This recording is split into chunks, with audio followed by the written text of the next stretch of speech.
So when we're caught in that desire aversion life, one of the ways not to get bothered is to become dull, right?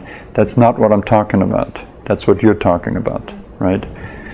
So out of the dullness, the tamasic element, then people reach for the rajasic element, the activity. Oh, I want this, right?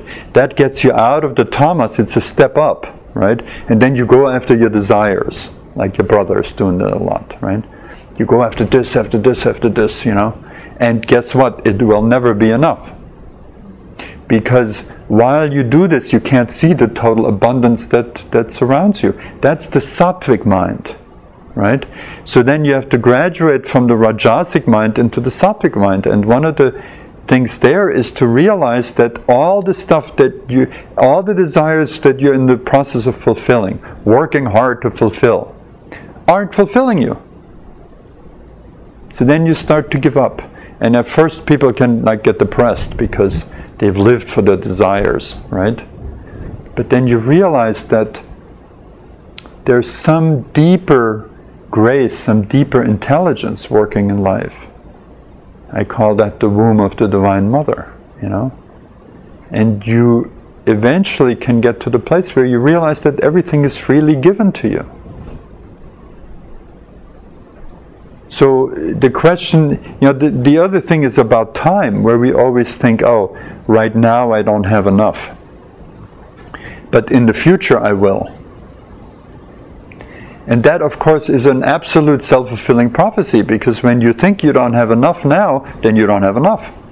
Because that thought closes your eyes completely, makes you blind to the abundance of everything.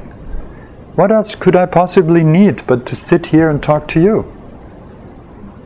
I mean, really, what else could I possibly need? Now I can create something. This is what the mind does. I can create some. Oh, if I was, somewhere on vacation, it would be better, right?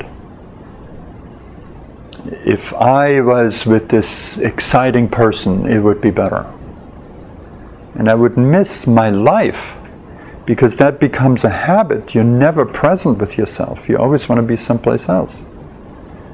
And it's that perception of lack of fulfillment that is its own mechanism. The minute you perceive a lack of fulfillment, then you're in the pendulum swing. You desire, you have aversion, back and forth. And you're unfulfilled. And it's so simple that the complicated mind can't understand it. That's why we have to cultivate stillness. These wrathful, fierce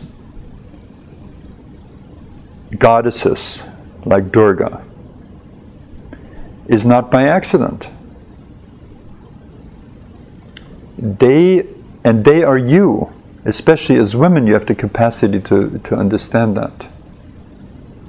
They are your determination to not continue to suffer.